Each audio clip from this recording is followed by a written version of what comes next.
Hello, race fans. This is the NASCAR Show here on The Grilling Truth. I'm Alex Gray, along here with Steve Risley. We're back on, ready to talk about Sonoma and where we are halfway through the season. I can't believe we're already halfway through the season.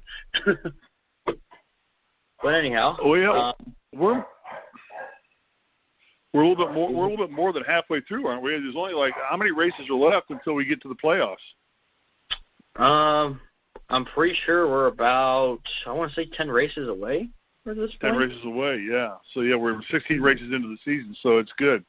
Getting interesting now, though, because now it starts to get a little bit of crunch time. But let me ask you first about kind of any farewell comments to Darrell Waltrip and what he's given to the sport in the 50 years he's been in it and the things he's done. We saw a great tribute to him on Fox when he signed off. Anything you want to add to that or anything you want to say about that? I mean, I'm probably a little older than you. I know I'm a lot older than you. So I saw him race and win and do things. And, I mean, he's been a tremendous contributor to the sport as a driver and then 19 years as a broadcaster. Is the sport going to miss him?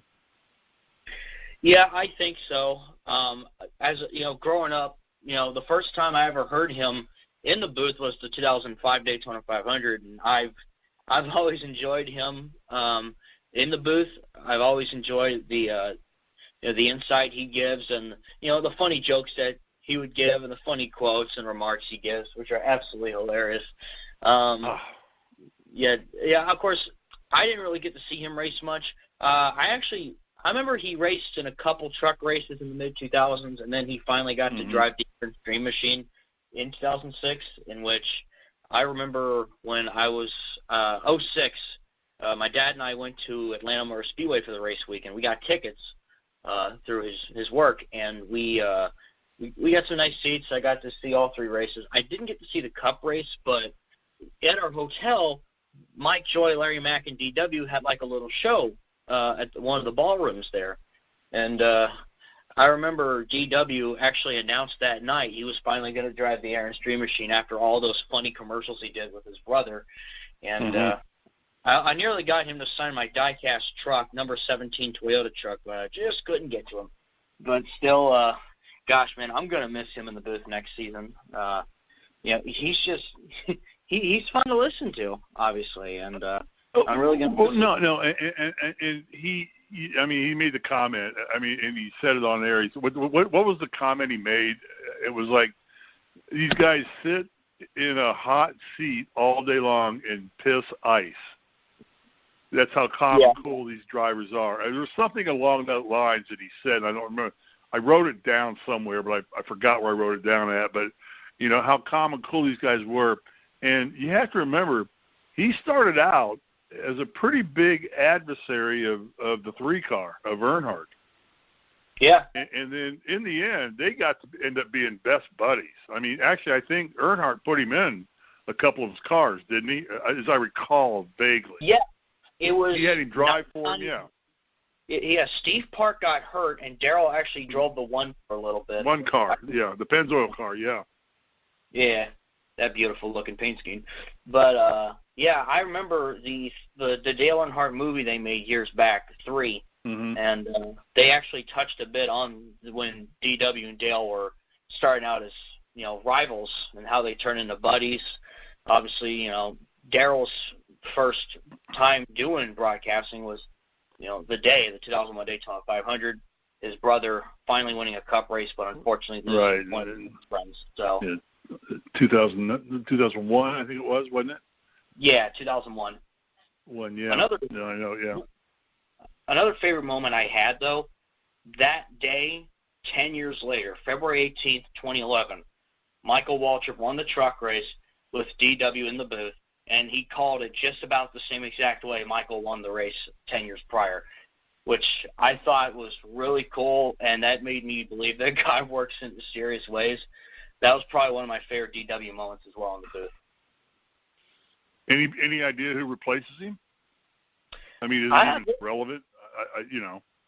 I think you got to have that twang. I think NASCAR has to have that southern twang somewhere in there in the mix. Does McReynolds replace him? They could bring Larry Mack back in there, right? They're easy. Can't speak. There's even been talks about potentially just it being Mike and Jeff next year, which I still think you need a third person in there. I won't lie. I don't know who exactly they can get in there. Some people have suggested, maybe they're waiting for Kevin Harvick to retire and he can take DW's spot that way. But I don't know if exactly Harvick's going to retire within a couple years' time. I think he can race plenty more seasons. Well, we'll get to that. We'll get to that a little later in the show. But Harvick's got to win something again here pretty soon, certainly. He's got to win a few more races before he gets up there. But no, yeah, we're gonna miss DW. I mean, he was great. Boogity, boogity, boogity. We all hear that every start, every race, and he coined that phrase obviously, and we're gonna miss that. And I wish him well in his retirement. I know he and his wife Stevie are looking forward to still being an active part of NASCAR. But all I can say is thank you to him for all of his contributions to the sport. Because I know you and I both love the sport a lot. Oh, yeah. And he certainly has been a big part of it for as long as I've been alive, and probably all the time you've been alive. He's been a big part of it. Yeah. All right. Let's move on to Sonoma. Our first time the drivers have to turn right. What did you think of the Sonoma race? I did catch the highlights. I was actually driving back from St. Louis. I was spending time there for the week. I did catch as much of it as I could.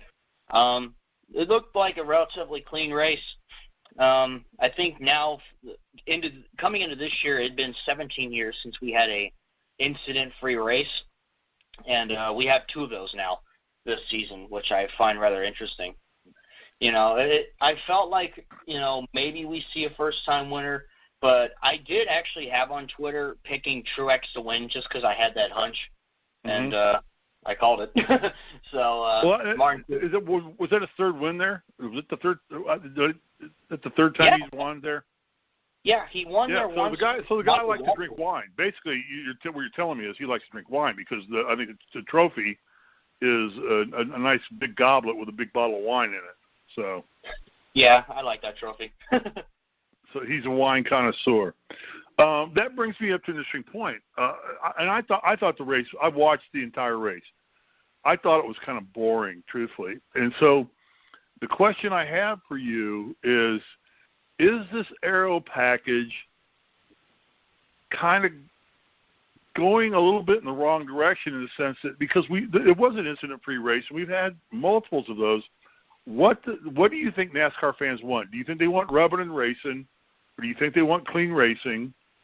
But I thought it was a relatively, he kind of dominated the race.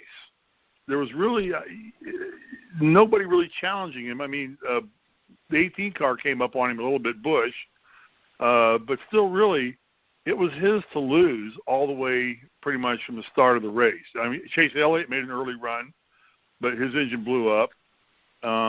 Is the aero package kind of working a little against what makes NASCAR so fun? Yeah, personally, from one side, I can see how the aero package actually benefits since there's been fewer incidents in races. It's been easier on the teams and the shops, but I don't want a wreck fest. Not like last year's Daytona July race. Not that. That was insane. Right. More of just, I don't mind a little beating and banging. You saw it in the All-Star Open. You saw Bubba Wallace and Daniel Suarez go for it, even in the first heat as well with him and Larson, and Byron kind of snuck in there. I'm cool with stuff like that. If they're beating and banging, heading to the win, stuff like that, that's racing. But, yeah, I feel like I've noticed it at certain tracks like Martinsville. Brad Keselowski was out in front the entire race. Michigan, I don't know. Logano really didn't get too far out in the lead. He just had a really strong car, in my opinion. That car was built to be in first. Just some certain things I've noticed. Again, I'll go back to this. The aero package works at some tracks, and it doesn't work at some other tracks. Obviously, I think the road courses and the short tracks, I don't think the air package necessarily. I think that's where it needs work, is the short tracks and the road courses. Now we've seen it at Sonoma. And, obviously I know I think, was it Kyle Busch a few weeks back who was asked for like the 2 millionth time about, hey, what'd you think of the air package here? He just finally went, I forgot what he said. He was just like, why are you asking me that? He's like, I don't care, or something like that. Yeah. Kyle Busch is just like, more like, you've asked me so many times, you're going to get the same answer.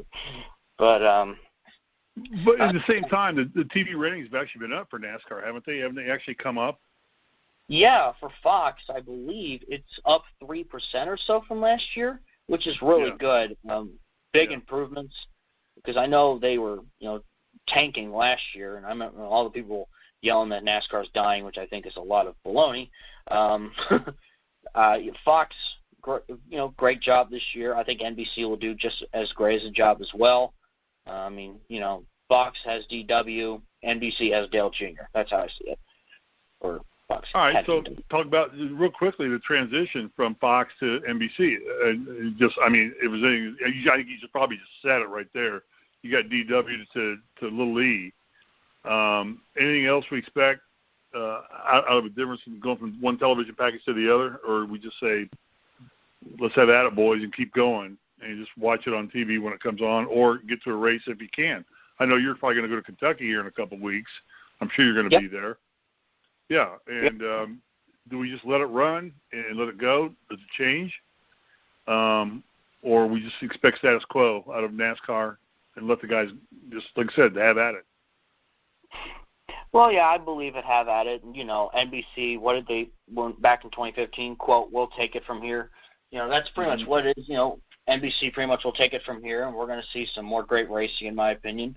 Obviously, certain tracks that we haven't quite hit yet that I'm sure will be how the I'm losing my train of thought. How the air package will run exactly. I watched the video from NASCAR and NBC. They had the kid reporter, which I thought was very cute and very funny. Especially if the kid is asking them these technical questions, and the drivers, especially with the air package, you're just like, I'll retweet it on my Twitter, and you guys can check that out. It's just fun. They got Kyle Busch, Chase Elliott, Jimmie Johnson, Kevin Harvick, Martin Truex. But nothing's better than Michael Waltrip doing the grid walk. The grid walk, like the one time he dropped he dropped the top on the car. All right. Oh, here we go. JGR. 10 of the 16 races has been won by a JGR driver. Yeah. Do you have any explanation for that? Do you have any idea why that's happening? Are they just that much better than everybody? Or are their drivers better? Or what's going on there? Something that I've started to notice, especially just looking at how much Toyota, I think it's also a thing where Toyota just puts in so much more money and much more investment into NASCAR than Chevy and Ford do, in my opinion. I from what I've seen, Toyota has so many developmental drivers too. I do think that it shows that why Joe Gibbs Racing has been so good. And even with Ford, obviously Roger Penske, he's like the godfather of motorsports. He has been great in everything because it's been Penske versus Gibbs, and obviously Gibbs has been the team to beat again this year. I just think Toyota invests a lot into NASCAR, and I look at Chevy and Ford like, you guys ought to step it up because I think Toyota's starting to really get ahead of the two. The bow tie and the blue oval, which have been in the sport for forever. So from what I've noticed, Toyota, they've just invested so much into the sport. Okay, so explain that a little bit in the sense that I thought these templates and everything they do is supposed to create an equal aero package for all body styles. That's not happening. So you think Toyota, the Camry, I think they're going to the Supra next year, aren't they? Are they going to go change over to the Supra? Well, that hasn't been confirmed, but confirmed, but speculated, yeah. Judging by what I've seen the past couple of years with the Camaro and the Mustang, it's possible. I think that would be cool for the three supercars to be together. But yeah, I think Toyota. I think they really have it squared down. So does Ford. And then once again, I think the Camaro was built for the wrong package, or at least that's what I've always thought. They were more built for the 2017 package, and the package has changed within 2 years even. So, yeah, I think Gibbs has it squared down. They're the team to beat this year. Yeah. Okay, and then let's go to the next team, Stewart-Haas Racing. Still no win. I mean, they've got you've got Suarez, you've got Amarola, you've got Harvick, you've got Boyer. You got 4 of the 10 best drivers in the sport. Yeah. And they haven't won. Now, I think most of them are going to be safe getting into the playoffs because of the fact that JGR is winning everything. Mm-hmm. There's going to be a lot of playoff or point teams that are going to get in. Where we only got 6 teams. Still, I think we only have 6 teams that have wins, right? Or 6 cars that have wins.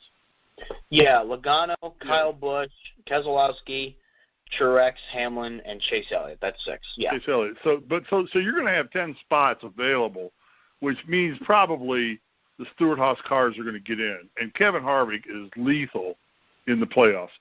But how are they not winning races with the Ford, which is showing well with Penske, showing well across the board, but Stewart-Haas has not won anything yet this year.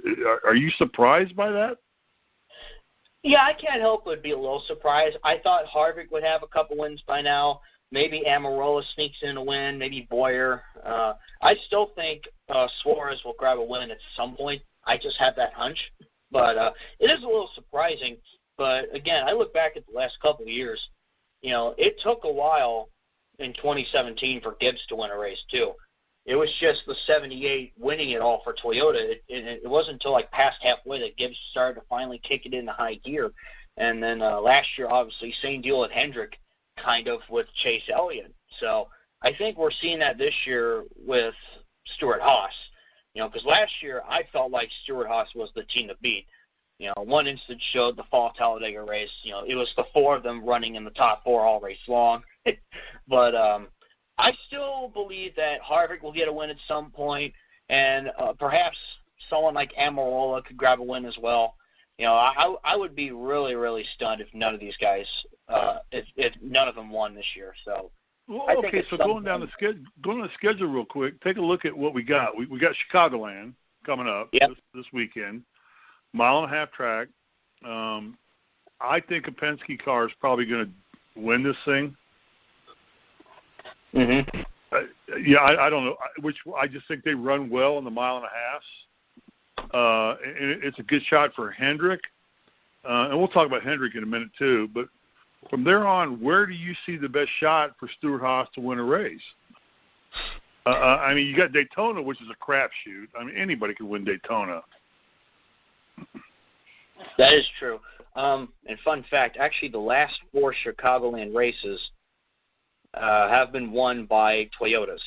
So Hamlin in 2015, 16 and 17 by Truex, and then last year with Kyle Busch and that amazing finish between him and Kyle Larson. And Keselowski won back in 2014 and 2012. So I'd say the odds are towards the Gibbs guys, but yeah, don't count out the Penske guys. In terms of the best chance that I could see Harvick winning. Actually, Harvick has won at Chicagoland before. I think he could certainly pull out a win there because last year he was sort of the king of the 1.5 mile tracks. Mm-hmm. Harvick. That's what I was saying. Yeah, because Harvick was strong in the 1.5 mile tracks, as I recall. Yeah. Yeah, I'm going to say New Hampshire. He did win there last year. Right. I'm going to say Bristol's a good chance, Darlington as well. Just a few tracks that I could see Stewart-Haas win at. Obviously, Things could be different. I think Daniel Suarez has shown a lot of speed. I think he could pull off an upset in any way, shape, or form. But yeah, I just think at some point, someone in the Stewart-Haas camp is going to win at some point. They can't go the entire season without it. Yeah, I would tend to agree with you. But do you like I think we have what do we have? How many races before we get to the playoffs? We have 10 left before we get to the playoffs. Do you like the diversity of the tracks? Because you're going to Chicagoland, then you're going to Daytona, then you're going to Kentucky, another mile and a half, then you're going to New Hampshire, which is I think it's a mile track, isn't it? Yeah. Yeah, and then you're going to Pocono, which is another, the triangle. The craziness of that track. Yeah, then you're going to another road course at Watkins Glen, back to Michigan, and then you're going to a short track in Bristol. And then you've got Darlington, with the track, Too Tough Team. And then, so do you like the diversity? And I'm going to close on the last one in a second after you answer that question. Do you like the diversity do you think it favors kind of everybody having a chance to get themselves involved here real quick? Because there are not a lot of tracks that are a lot alike right now. Yeah, certainly. And obviously next week, Daytona, that's obviously the big wild card, in which I can see why next year they're moving that to the final race of the regular season in September, which you're kind of moving it out of tradition. But, again, I guess under this playoff format, it makes sense. So I think this is your big wild card race. Obviously anything can happen. You could have another Chris Buescher 2016 at Pocono. You never know. But, yeah, Daytona's going to be your last wild card. Kentucky, I see probably a Gibbs car winning that race. Truex and Kyle Busch and Keselowski, those three are the kings of that track. New Hampshire, I could see maybe a Stewart-Haas win there. Watkins Glen last year was won by Chase Elliott. I can see that happening again. Someone who could spell an upset besides Suarez is William Byron. He's shown speed. He's won some poles. So I'm waiting to see if he can translate that into the races. He's getting better, and I think he's only going to get better. So I'd say watch out for that 24. He could spell some shock here. But yeah, the track diversity here is good. And of course, and then we end the season at the Brickyard, which that's the question I'm going to ask you. Is that a good? Is that? I don't think it is, but is that a good track to end? Give it your last shot to make it, because I mean I grew up in Indianapolis. I've been to that race multiple times, and that's not a great NASCAR track. I mean, it's just not built for NASCAR. It wasn't. It's four corners. It's a flat track. It's 9-degree banking. It's not heavily banked. Those cars don't run well there. Is that a track that you want to say, this is your chance to drive your way into this race? Or and I think they are moving that race next year, right? I think you said that. They're moving it to 4th of July. I think it's going to be 4th of July, and then they're going to end up with Daytona for the last race to qualify to get in, right? So, I mean, I think, do you think you need to have your ducks in a row before you get to Indianapolis? Because I just think it's a track where the best aero package is going to win that race, because it's just such a flat track and not really built for NASCAR. It's hard to pass at Indy, so yeah, I think you'd have to get your ducks in order before the Brickyard. You make a really good point there. The Brickyard it's on the schedule because of its history and its prestige. Right. I've never seen that, but it's not. It's IMS. It's Amsterdam Speedway. That's why it's on there. Yeah. It's one of the 3 biggest racetracks in the world. I mean, Daytona, IMS, and probably Le Mans or something that. But other than that, there's probably no greater tracks that you'd ever want to race on in your life if you're a race car driver. But it's actually not a good track. So how do you see this shaping up toward the end of the season here? Let me ask you this question. Jimmie Johnson. Yeah. He's in jeopardy. He's in a lot of trouble. He's never missed a playoff, has he? I think he's... Yeah, ever since they began the whole thing in 2004, he's always been in it. And honestly, Johnson's come so close where he probably should be a 9-time champion. But Yeah, Johnson's in trouble here. But another thing I've learned is these big teams sometimes have a fourth car, and that's like their R&D or experimental car. And from what I've learned, Johnson pretty much runs the experimental car. In some cases in the past, Dale Jr. has, and other guys. So I've just talked to people on Discord about that, which I was really intrigued by. I never noticed that. But maybe that's... Explain that, because I never heard that theory before. So they got Jimmie Johnson, a 7-time champion, driving an experimental car for Hendrick. And they don't put like a Byron or a Bowman. Elliott's their star of the future. He's their poster child right now. But they put Jimmie Johnson in the experimental car, and they take who's his crew chief? Can't think of his name. You mean the current one or the old one? The old one. Chad Canals. He's with Byron now. Yeah, Chad. Yeah, so they take him away from him, and they put him in an experimental car, and expect him to develop things for the rest of the team.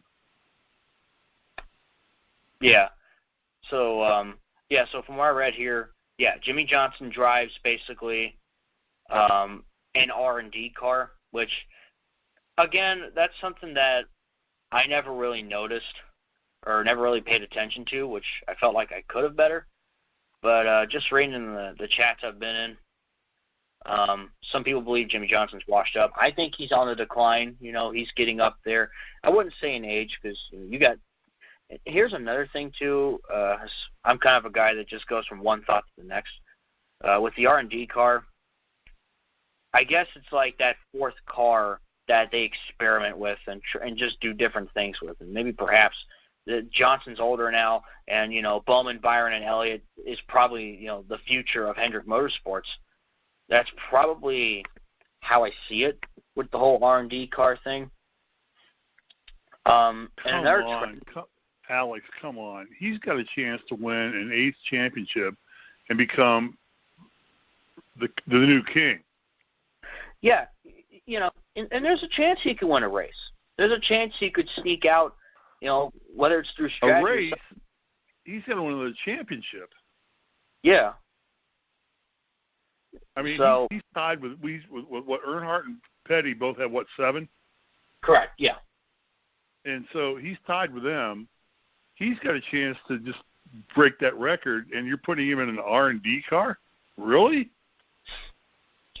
Yeah, I can see the case for that argument. Well, again, I'm not 100 on the R&D side of things, the technical side of things. It's probably something I could improve upon, but that's just something. No, I don't mean to put you on the spot. Yeah, but it just seems like he hasn't even really been that competitive all season long, and now, I think he's 17th in points right now. He's sitting right now, isn't he? Yeah, he's outside the cut line. He's outside the cut line right now, so he's going to have to make something happen. So. Oh yeah, certainly. So. Yeah. Okay, let me ask you another question. Go for it. We're getting into the last 10 races before we start the playoffs. Does silly season start to happen now? Yeah, I think silly season began during speed weeks because of what we have coming. By the way, this just popped up on my Twitter. Bob Pockrass put that Christopher Bell has said that he's extended with JGR for a year through 2020. He still doesn't know if he'll be racing in Xfinity or Cup. He's a big name. Christopher Bell, sure, he hopped into a truck. He was extremely good. Same with Xfinity. Definitely a favorite to win the Xfinity Championship. He has been lights out. Definitely deserving of a Cup ride. The question is, where in the world does he go? Because Eric Jones has talked about. They have no room. Yeah, and that's another thing too. Who else does Toyota have besides Gibbs? They have LFR, which the 95 has struggled this year. Although they got the 4th place finish at Sonoma, so hopefully that's a turnaround. Well, I was going to ask you about that too. I was going to ask you about Matt DiBenedetto, right? DiBenedetto, yeah. DiBenedetto, yeah. I mean, how great of a deal was that for him? But is that a JGR kind of monitored car? Yeah, they have a technical alliance with JGR. Okay, yeah. He's been kind of struggling this season. He really improved. He really impressed a lot, including myself at Daytona. Led a lot of laps in the 500. Finally, though, he finally shed some light at Sonoma, got the 4th place finish. You hope maybe that can be a turnaround, and perhaps he could be one of those wild cards that could win at Daytona, which will be fun to talk about next time after Chicagoland.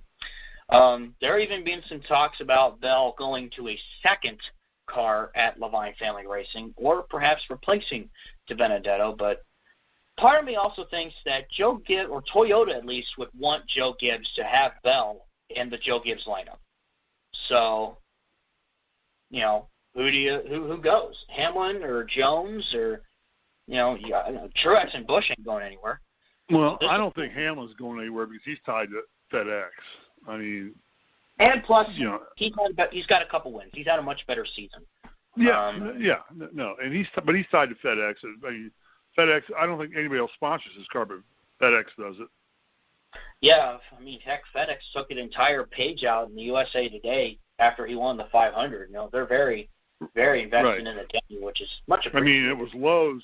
I think Lowe's and FedEx were the last 2 of the full season sponsors for a single car, and then Lowe's dropped out with Jimmie Johnson. So I think FedEx. I don't think you don't take Hamlin out anywhere, not at the expense it costs to run those cars for an entire season. If FedEx is going to foot the bill, keep him there because he's a great driver. It's just, no doubt. It's just tough. So silly season. Talk about Ross Chastain. Yes, actually, as I also want to bring up, I went to the ARCA and truck races at Gateway Raceway, or Worldwide Technology Raceway, it's called now.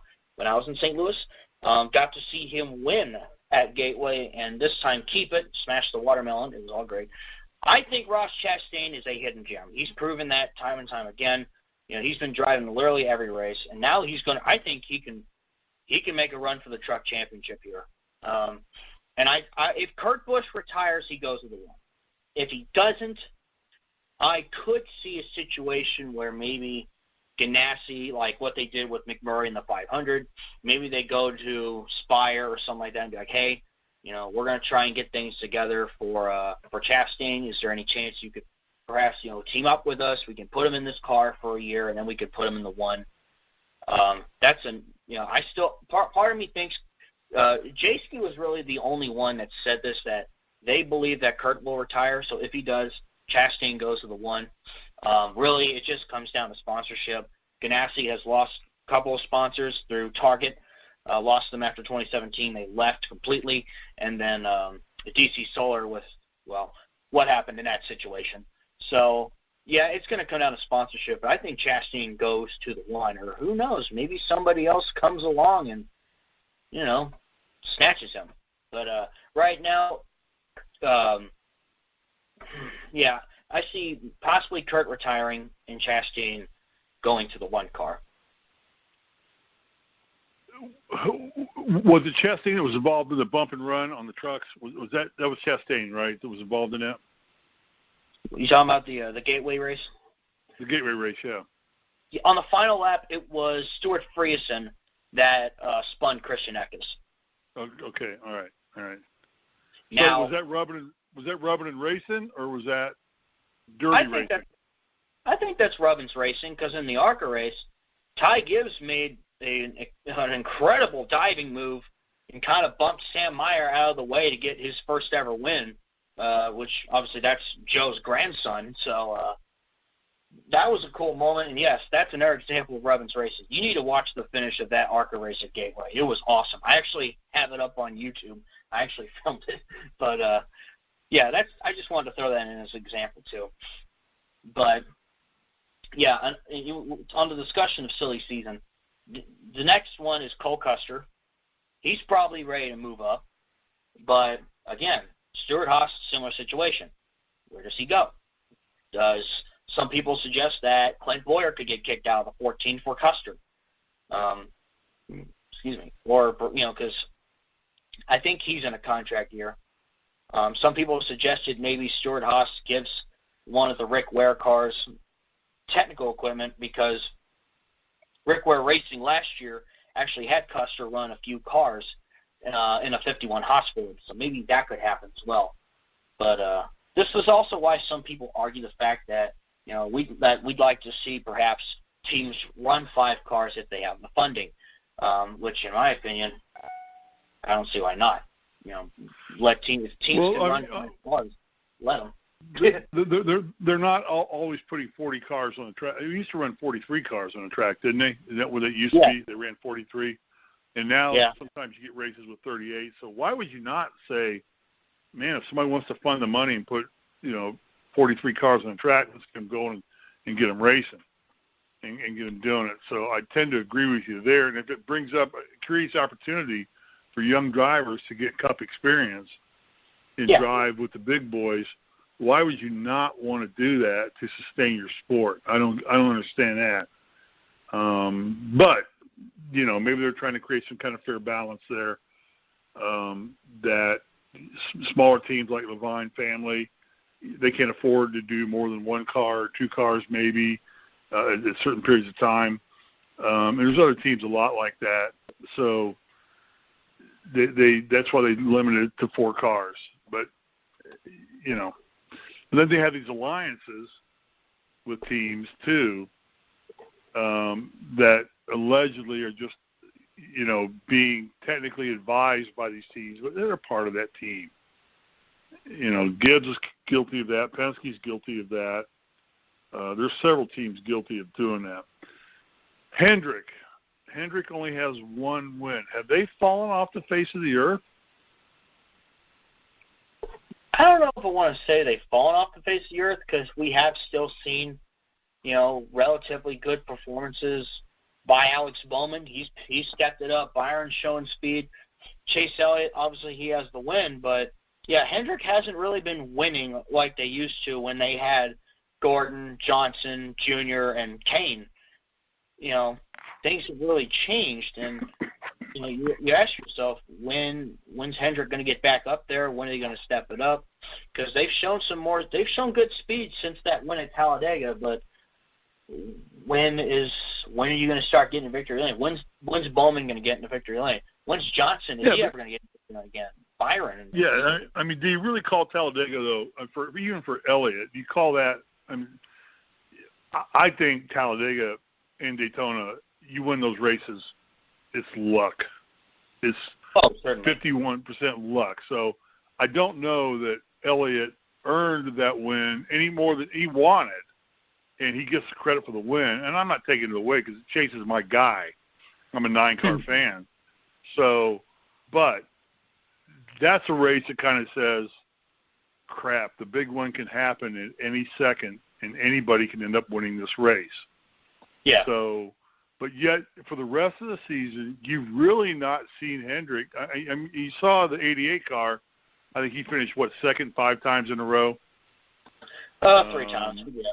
Was it 3 times? Okay, 3 times. But it's like, they're not really there. What's going on with Hendrick? Gosh, man, honestly, it's hard to say because even at the end of last season, it seemed like Chase Elliott even was picked, won 3 races near the end of the season. And, again, he probably should have been in the championship 4 if it wasn't for a mishap at Phoenix. But, oh, gosh, man, it's really hard to say. It's like, obviously I believe team dominance goes and flows. Obviously you go back to the early mid-2000s, it was Hendrick and Roush. Roush was always the king. And, Hendrick started to really top them, and then Joe Gibbs started popping the picture. You saw Penske start to win more. So I believe that, the team dominance does go in waves, and it goes in different times. I believe in that, but it's also like, gosh, man, you guys have been showing some speed. Now when there's that sense of urgency, there's not a whole lot of races left. When are you going to get in victory lane? All righty. Who you got in Chicago? Who you like? Penske or Gibbs. You're going to Gibbs car, right? Probably. I'm going to go with. It's hard to bet against Kyle Busch. I mean, it's hard to bet against him. Yeah, I was going to say him or Truex. But don't count out Kyle Larson either, if I were to pick anyone else. Yeah, I'm going to go with Harvick.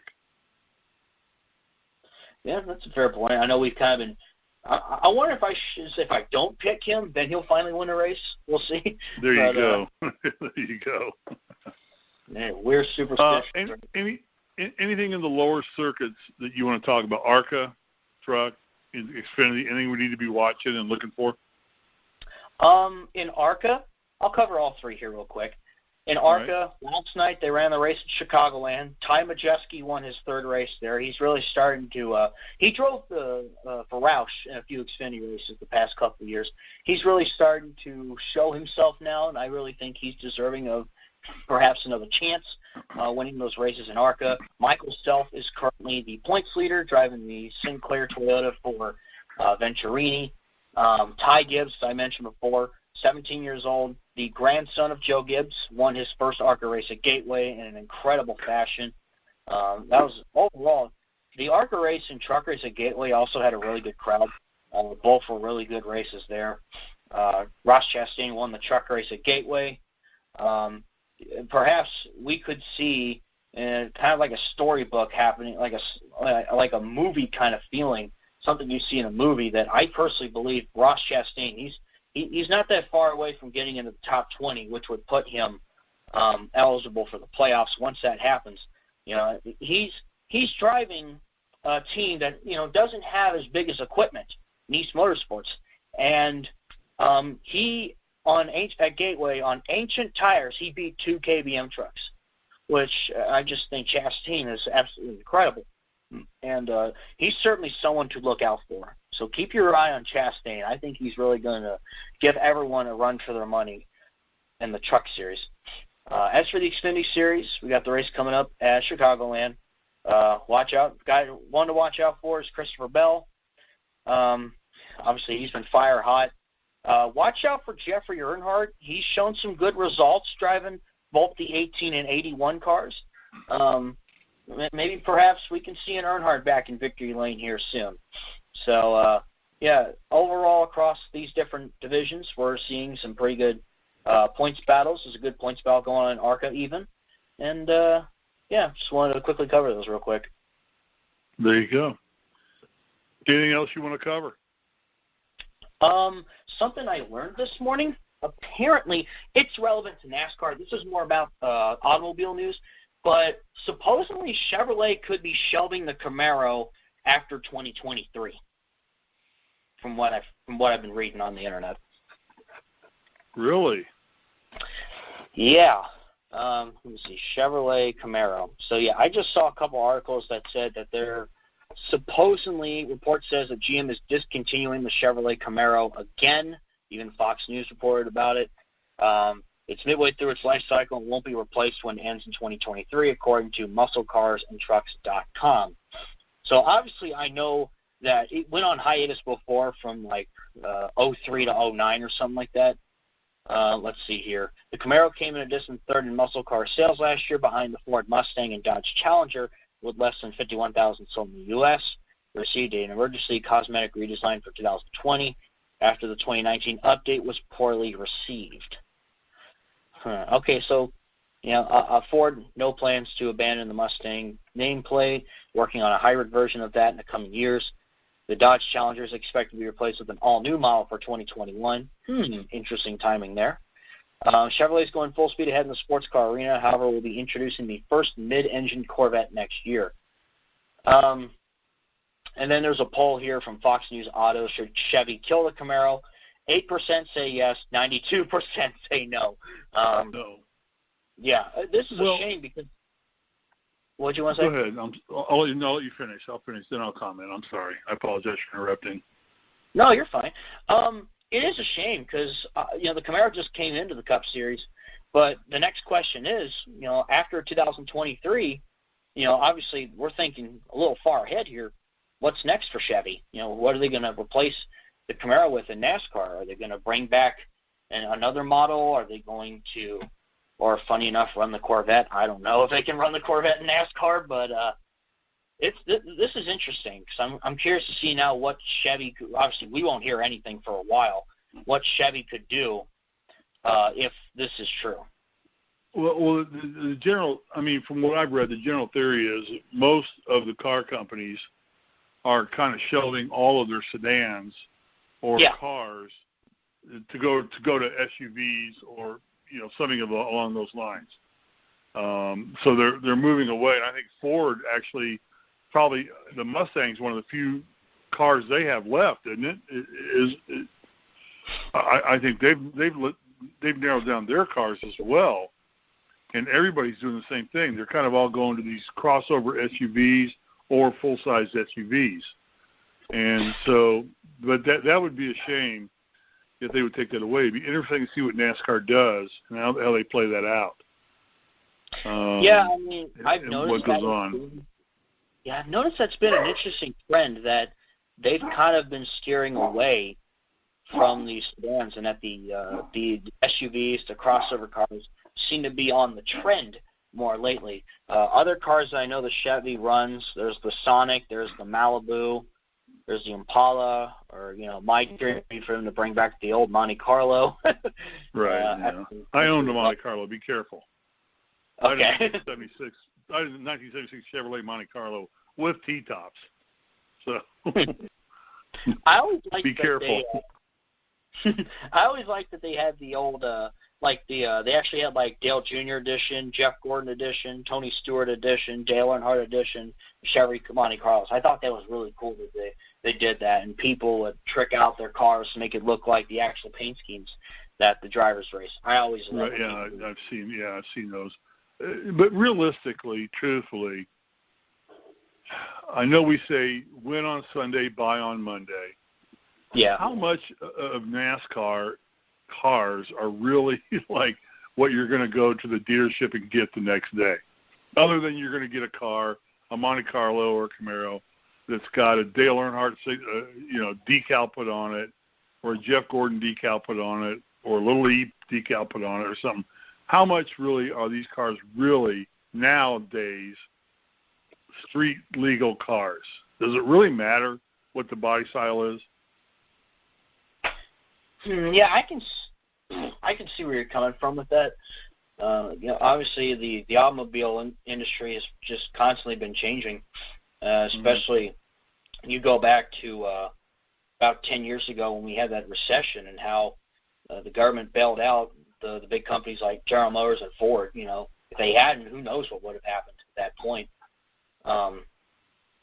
So yeah, I just think it is hard to do that kind of concept these days, but I think somebody pointed out like sometimes NASCAR is a 200-mile-an-hour moving advertisement. Oh sure, yeah, it still is, yeah, and you still root for. I mean, I'm a Chevrolet guy, so I'm rooting for the Chevy guys. That's why I like Hendrick, or I root for Hendrick, and so you pick the bow tie, the blue label, or you pick Toyota, whichever. I mean, and they're all fair. There's nothing one wrong from each other, but you do form alliances with it. So I see the value there. But you're talking about going to the new gen cars, and you're going to have carbon fiber bodies now, like what the Xfinity's kind of running, correct? Mm-hmm. Yeah. So even then, they're going to mold them all pretty much equally. Yeah. Excuse me. So what's it really going to matter? I mean, and why put the decals with the fake headlights and taillights on the cars? Well, what was the quote that Lightning McQueen made in the movie Cars? He's just like, okay, I never saw that, yeah. Hey, Lightning, how come you don't have actual headlights? They're just stickers. He's like, it's because the track is always lit. So, a good quote there. But there you go. If you want to make the cars look a little bit more realistic, you could. But obviously, I mean, I don't care. I don't think it matters. I don't think it matters at all. I think it's irrelevant because it's the engineering and technology that goes into the car, not what decals are on the car. Yeah, and something I've noticed. Yeah, and something I've noticed in Formula One even, so many people like root for the manufacturers. Like you got Ferrari fans, Mercedes fans. I'm sure everybody's now a Mercedes fan, or everybody hates Mercedes. I'm a huge Mercedes fan. Yeah, you got the Renault fans and everything else. So maybe perhaps you get more manufacturers in the NASCAR. Say, you throw in Dodge and Nissan and Honda. You got Chevy fans, you got your Ford fans, but then you also throw in Nissan fans and Dodge fans and whatever else. So, I would like to see, more fans be like, oh, well, I'm a Chevy guy. Oh, I love them cheating Yoders, as some people would say. But, something like that. Yeah, no. Yeah, no, I mean, I watch F1 they're racing, and they're in Belgium this weekend. I'm sure Lewis Hamilton will win again. Yeah, most likely, and probably his teammate will finish second, and Ferrari will finish third and fourth, which has got to just piss Ferrari off. Yeah, because I know Vettel almost got that win taken away. Yeah, that's another whole story for another whole show. But anyway, all right, we've been on an hour. You want to wrap this up? Anything? Who's your winner? Who do you got winning? Let's see. My pick to win, I'm going to go with Kyle Busch. I'm going to go with Harvick. Sounds like pretty easy. Dark horse? Who's your dark horse? Dark horse. I'm going to go Kyle Larson. Yeah, you love Kyle Larson. And that guy is really – how many races has he won? He hasn't won since 2017, but the reason I say Larson is pretty much because of what happened at last year's race. Perhaps maybe a little redemption seeking. We'll see. Yeah, I'm sticking with Elliott. I got to go with the 9 car. I mean, I just have to stay with the 9 car as my dark horse. I don't think he's going to win, but I think Harvey's going to finally. I think SHR is going to pull one out of their hat, and they're going to pull one out this week in Chicagoland. I think Harvey's getting pissed off that he hasn't won yet. Oh, certainly. Yeah, and I think he's going to race hard. And you know what? He's probably the last guy. Him and Kyle Busch would be the 2 last guys that I would want to have to go against if I had to race hard against them. Would be those 2, because they're like the Earnhardt of the modern era, both of them. Yeah. They'll race you hard. They'll just race you hard and do it. So we'll see. All right, I got Harvick. I got Elliott. You got Kyle Busch and Kyle Larson. Kyle Busch and Kyle Larson. The Kyle guys. Okay. All right. Very good. You want to wrap it up? Yep, let's do it. Okay, thank you guys so much for listening to the NASCAR Show here on The Grueling Truth, where legends speak. From Steve Risley and myself, Alex Gray, we'll see you next time.